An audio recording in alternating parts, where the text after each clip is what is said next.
Hechos, capítulo 16. Después llegó a Derbe y a Listra, y he aquí, había allí cierto discípulo llamado Timoteo, hijo de una mujer judía creyente, pero de padre griego. Y daban buen testimonio de él los hermanos que estaban en Listra y en Iconio. Quiso Pablo que éste fuese con él, y tomándole, le circuncidó por causa de los judíos que había en aquellos lugares, porque todos sabían que su padre era griego. Y al pasar por las ciudades, les entregaban las ordenanzas que habían acordado los apóstoles y los ancianos que estaban en Jerusalén para que las guardasen. Así que las iglesias eran confirmadas en la fe y aumentaban en número cada día.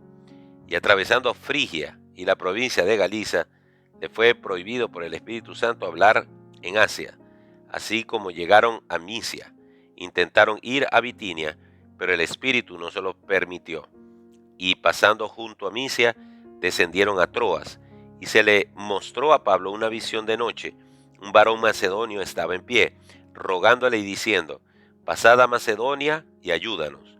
Cuando vi la visión, enseguida procuramos ir para Macedonia, dando por cierto que Dios nos llamaba para que les anunciásemos el Evangelio. Zarpando pues de Troas, vinimos con rumbo directo a Samotracia, y el día siguiente a Neápolis, y de allí a Filipos, que es la primera ciudad de la provincia de Macedonia y una colonia, y estuvimos en aquella ciudad algunos días.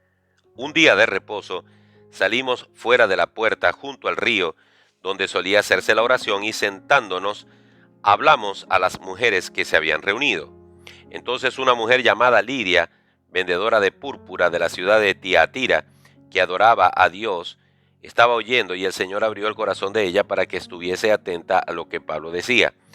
Y cuando fue bautizada y su familia, nos rogó diciendo: si habéis juzgado que yo sea fiel al Señor, entrad en mi casa y posad.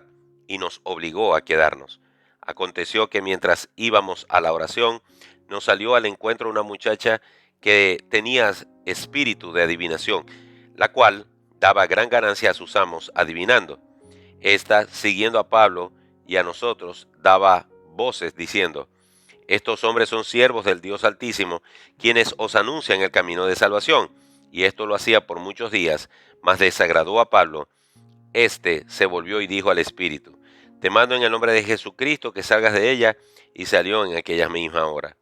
Pero viendo sus amos que había salido la esperanza de su ganancia, prendieron a Pablo y a Silas y los trajeron al foro ante las autoridades, y presentándolos a los magistrados, dijeron: estos hombres, siendo judíos, alborotan nuestra ciudad y enseñan costumbres que no es lícito recibir ni hacer, pues somos romanos. Y se agolpó el pueblo contra ellos, y los magistrados, rasgándose las ropas, ordenaron azotarles con varas. Después de haberles azotado, los echaron en la cárcel, mandando al carcelero que los guardase con seguridad, el cual, recibido este mandato, los metió en el calabozo de más adentro y les aseguró de pies en el cepo. Pero a medianoche, orando Pablo y Silas, cantaban himnos a Dios, y los presos los oían. Entonces sobrevino de repente un gran terremoto, de tal manera que los cimientos de la cárcel se sacudían, y al instante se abrieron todas las puertas, y las cadenas de todos se soltaron.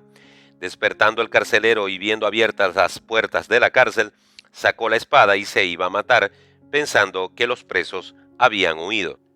Mas Pablo clamó a gran voz diciendo: no te hagas ningún mal, pues todos estamos aquí. Él entonces, pidiendo luz, se precipitó adentro, y temblando se postró a los pies de Pablo y de Silas, y sacándolos les dijo: señores, ¿qué debo hacer para ser salvo? Ellos dijeron: cree en el Señor Jesucristo y serás salvo tú y tu casa. Y le hablaron la palabra del Señor a él y a todos los que estaban en su casa. Y él, tomándolos en aquella misma hora de la noche, les lavó las heridas, y enseguida se bautizó él con todos los suyos. Y llevándolos a su casa, les puso la mesa, y se regocijó con toda su casa de haber creído en Dios.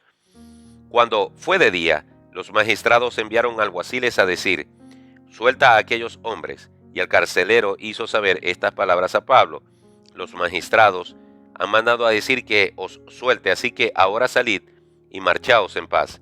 Pero Pablo les dijo: después de azotarnos públicamente sin sentencia judicial, siendo ciudadanos romanos, nos echaron en la cárcel, y ahora nos echan encubiertamente. No, por cierto, sino vengan ellos mismos a sacarnos. Y los alguaciles hicieron saber estas palabras a los magistrados, los cuales tuvieron miedo al oír que eran romanos, y viniendo, les rogaron, y sacándolos, les pidieron que salieran de la ciudad. Entonces, saliendo de la cárcel, entraron en casa de Lidia, y habiendo visto a los hermanos, los consolaron y se fueron.